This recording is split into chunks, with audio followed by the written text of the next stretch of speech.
Salut tout le monde! Aujourd'hui, on se retrouve pour une nouvelle vidéo et on va venir conclure une bonne fois pour toutes le Cold Winter Challenge 2023-2024.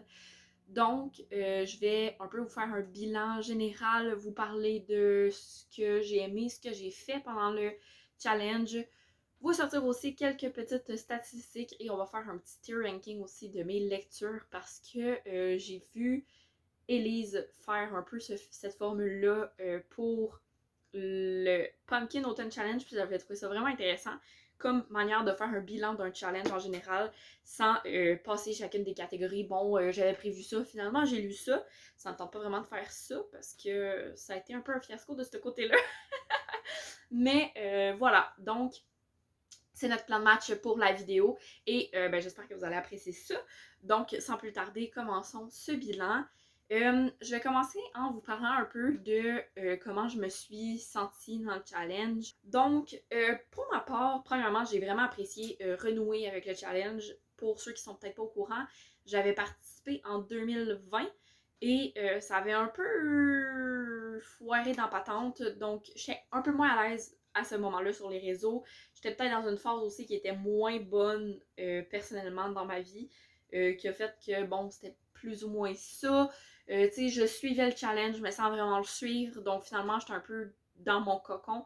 Puis tout l'intérêt du challenge qui, pour moi, est vraiment toute la communauté autour, le partage, ben ça, je l'ai un peu manqué. Cette année, ça a vraiment été un beau renouage. Comme je disais, j'ai vraiment pu me plaire dans mes lectures. J'ai fait des super belles lectures. Puis aussi, ben, j'ai pu renouer avec ce côté-là, justement, de partage. C'est sûr qu'Élise l'a amené vraiment aussi, j'ai l'impression, à un autre niveau. Le fait qu'elle amène toutes les dimensions là, d'activité et blablabla, mais aussi qu'elle fasse des reading sprints, qu'elle faisait déjà bien avant, mais comme le fait qu'elle en fasse encore plus là, pendant le challenge, c'est sûr que ça l'a aidé à amener cette ambiance-là, puis qui m'a vraiment rendu bien. Donc déjà, ça. Sinon, c'est sûr que j'ai bien aimé le thème de cette année, j'ai bien aimé les catégories. Et ça a fait en sorte que, c'est ça, j'ai pu aller piger dans des lectures qui, même si, turns out, j'ai eu beaucoup de difficultés à lire des livres qui étaient vraiment à propos de Noël. On va en reparler peut-être un petit peu plus avec mes lectures, mais ouais, ça a été difficile, mais ben, même si les catégories étaient quand même assez axées sur Noël, j'ai pu aller jouer puis lire en fait autre chose qui correspondait tout aussi bien dans les catégories, même si c'était pas à proprement parler des livres autour du temps des fêtes et quoi que ce soit. Donc voilà, mon sentiment est vraiment positif sur cette année, puis j'ai vraiment, vraiment hâte déjà que les annonces, la prochaine édition, quoi. Mais bon, va falloir attendre au moins un bon 8 mois avant d'avoir ces informations-là, mais c'est pas grave. En attendant, ben, je vais me plaire à autre chose. On va faire un petit peu de changement, mais j'ai aimé et j'ai réussi mon challenge, donc je suis très contente. Maintenant, si on passe un petit peu plus niveau lecture, qu'est-ce que j'ai lu, comment j'ai lu, bref, on va passer un petit peu par des statistiques. Après ça, on va aller faire le tier ranking. Donc, premièrement, j'ai lu un total de 25 livres. Mais en fait, pas vraiment 25 livres. J'ai lu 21 livres au complet et j'en ai commencé 4. Donc, j'ai compté ces pages-là dans mon total de pages. Mais je les ai pas finis, je les ai abandonnés. Ça m'a amené à lire un total de 4838 pages, donc c'est quand même assez bon. Ça représente pas mal ce que je peux lire pendant un trimestre, donc je suis pas particulièrement étonnée. Après, c'est vraiment pas toutes mes lectures que j'ai faites en décembre, janvier et février que j'ai comptées dans mon bilan du Cold Winter Challenge. Les livres dont je vous parle là, c'est vraiment des livres qui pouvaient rentrer dans une catégorie. Maintenant, je vais peut-être vous mettre des petits graphiques au montage, là, je ne vais pas encore trop décider ça.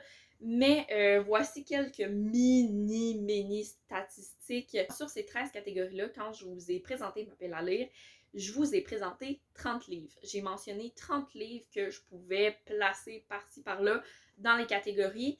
Et finalement, de cette pile à lire d'origine-là que je vous ai présentée, j'ai lu 13 livres, plus il y en a 3 que j'ai essayé et que j'ai fini par DNF, tout simplement, que je n'ai pas poursuivi, que je n'avais pas envie de poursuivre. Et sinon, dans mes 21 livres que j'ai lus, donc comme on peut voir, il y en a seulement 13 qui appartenaient à ma pile d'origine. Donc, ça veut dire qu'il y en a d'autres qui se sont rajoutés. Et ces livres-là, ben, il y en a 8 qui se sont ajoutés, que j'ai mis par après les avoir lus, parce que ça fitait, puis que c'est ça que ça me tentait de lire, puis ça me tentait pas nécessairement de lire les livres qui faisaient partie de mes catégories de ma pile à lire d'origine. Donc, on est allé pour ça. Sinon, j'ai lu beaucoup en français pour le Cold Winter Challenge, que ce soit traduit ou français VO. J'ai lu énormément en français. Il y a seulement un livre que j'ai terminé en anglais. Et il y a un de mes DNF aussi qui était en anglais, mais sinon, il n'y a pas plus que ça qui était en anglais. Ça a vraiment été du français. C'est pas plus mal que ça, c'est juste quelque chose que j'aime mentionner. Vous le savez, c'est quelque chose qui m'intéresse de lire plus en d'autres langues. Donc, ça me fait toujours rire un petit peu quand je vois ce genre de statistiques-là où vraiment comme 99% de mes livres, c'était du français. Ensuite, sinon, si on y regarde un petit peu plus format de lecture, honnêtement, ça ressemble beaucoup à ce que je peux avoir d'habitude sur mes statistiques annuelles. Mais tu sais, j'ai un livre numérique, 6 livres en audio, 3 livres lecture mixte. Et ma majorité, c'est fait en papier avec 11 livres. Donc ça sort pas vraiment d'habitude, je trouve. Là, c'est quand même assez représentatif de ce que je peux avoir. Rapidement, là, mon plus de lecture que j'ai fait, mon gros blitz, mettons, c'est vraiment en décembre où là, j'étais vraiment all-in dedans. Après ça, puis où vraiment la majorité de mes lectures que j'ai faites en décembre, je les ai rentrées dans le Cold Winter Challenge. En janvier, ça a beaucoup été une majorité là, des lectures qui venaient de ma pile à lire. Puis même, tu sais, si je compte en février, à partir de février, vraiment, là, je comptais uniquement les livres qui faisaient partie de ma pile à lire d'origine, sinon je rajoutais absolument rien. De toute manière, j'avais rempli toutes les catégories. Donc j'étais un peu plus sur du laisser aller. Et maintenant, on va aller voir mon appréciation des lectures que j'ai pu faire pendant, pendant ce challenge. Donc, on va tier lister les 21 livres que j'ai lus. Vous allez voir, là, je regarde ça vite de même sur l'écran et il y a énormément de sagas, ça n'a juste pas de bon sens. Fait que je sais pas ce qu'on va en tirer de tout ça. Je vais essayer d'y aller tome par tome pour qu'on ait quelque chose d'un peu intéressant. Mais c'est sûr qu'il y a vraiment beaucoup de tomes de sagas qui se regroupent ensemble parce que mon avis va juste fitter ensemble.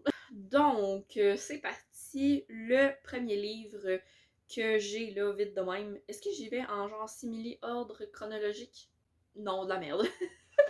Ok, donc le premier livre que j'ai sur la liste, c'est La Reine des Neiges de Simon Rousseau, qui à la base est vraiment le livre que je devais lire pour ma punition de pile à lire ultime. Donc je l'ai lu début janvier et ça fitait exactement dans une catégorie, mais genre très très bien. À la base, pour être totalement honnête, ce livre-là, je l'avais pas mis dans ma pile à lire d'origine, tout simplement parce que j'avais le grand espoir de ne pas avoir à le lire. Mais l'ayant lu, et l'ayant quand même apprécié, on va le mettre. On va le mettre. Et c'est ça qui a été ma réflexion. Donc, comme je vous ai dit, je l'ai apprécié. Si vous n'avez pas vu le vlog qui est dédié, je vous invite à aller le voir. Vous allez pouvoir voir tout mon processus mental. J'ai aussi fait une publication sur Instagram par rapport à ce livre-là, qui était par rapport à un point très important que je trouve assez significatif là, sur la collection générale des contes interdits. Donc, si ça vous tente d'aller voir ça, je vais mettre tous les liens en description. Et ben, sinon, rapidement, là, je dirais que ça doit tourner autour du genre si c'était bien. Je vous ai même pas présenté mon échelle. Ok, fait on the top, on en veut encore plus. Donc ça, c'est les livres que genre, je ne m'étonnerai jamais de cette saga-là, de cette série-là, de ce livre-là. J'en veux. Je le tiendrai dans mes bras pour toujours m'en souvenir, pour qu'il soit toujours avec moi et tout. Bref, pas d'exagération ici du tout. Ensuite, j'ai adoré ma vie. Donc ça a été un excellent moment lecture. Mais comme juste ta petite affaire, tu sais, je le garderai pas toujours avec moi comme un doudou. C'est juste comme... J'ai vraiment aimé mon moment lecture. Ensuite, il y a C'était bien. Ça dit ce que ça veut dire. Ensuite, j'ai lu mais oublié. Mais déjà oublié. On se souvient des catégories, Salomé. Donc, lu mais déjà oublié. Donc ça, c'est juste un livre, je l'ai lu, mais bon, c'est un peu sans plus. Et j'ai Plus jamais de ma vie. Donc ça, ce livre-là, je pourrais le mettre au bout de mes bras et ça ne me dérangerait pas. Il pourrait il pourrait vivre dans une apocalypse, ne plus exister par la suite et ça ne me dérangerait pas. Honnêtement, je penserais pas qu'on va en avoir parce que ça aurait été plus du cas de mes abandons et je n'ai pas mis les abandons dans la liste. Donc, voilà. C'est ça. Donc, on retourne à la Reine des Neiges. Je pense qu'avec le petit peu que j'ai pu vous en dire, je pense que c'est assez clair là, pour moi que ça s'en va dans c'était bien. C'est pas plus non plus. Tu sais, j'ai pas. J'ai quand même apprécié mon moment lecture sur le coup, mais est-ce que j'irais jusqu'à j'ai adoré ma vie? Ben, peut-être pas non plus. Tu sais, c'est comme, faut pas exagérer non plus. Ensuite, ça serait genre le 5e tome de Narnia, donc on va juste comme aller au premier. Mais en fait, je vais vous parler de Narnia de manière générale, puis on va placer les livres ensuite. Donc, Narnia, ça a été une relecture pour ma part des 2 premiers tomes et j'ai lu ensuite du 3 au 6 pour la première fois. Le 7 est toujours pas lu.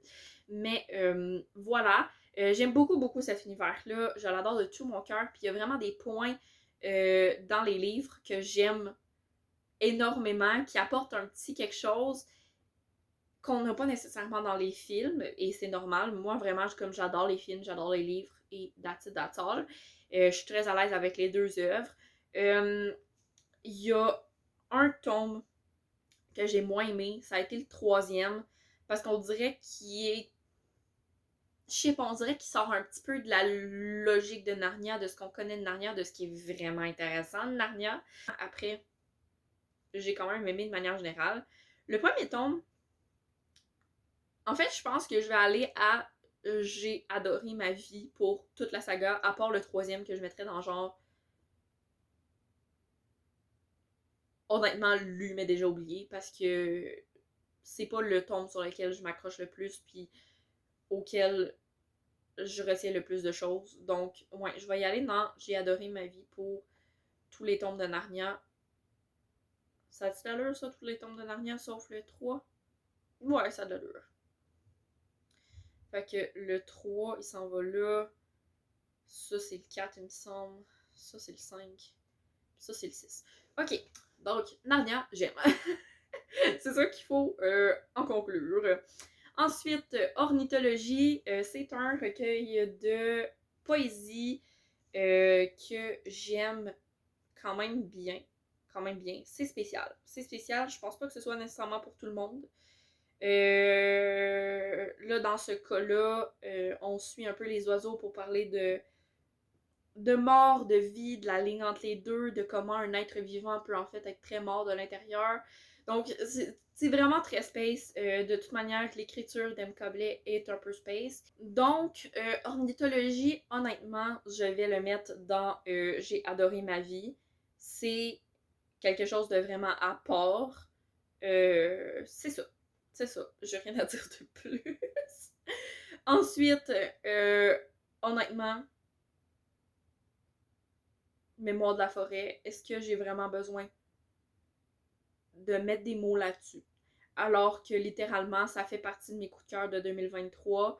Le 3e tome a été tout aussi génialissime. Puis le 3e tome, en fait, m'a permis de prendre conscience de certaines choses dont j'avais pas pris conscience encore après la lecture des 2 premiers tomes. Ça va m'avoir pris le 3e tome pour les comprendre, ces choses-là. Puis il y avait un aspect dans le 3e tome aussi qui était intéressant de... Il y a eu un petit côté magique qui, je sais, n'a pas plu à tout le monde. Mais personnellement, j'ai trouvé ça vraiment bien parce que ça permettait d'explorer quelque chose de différent. Puis je veux pas trop en dire parce que je veux pas spoiler rien.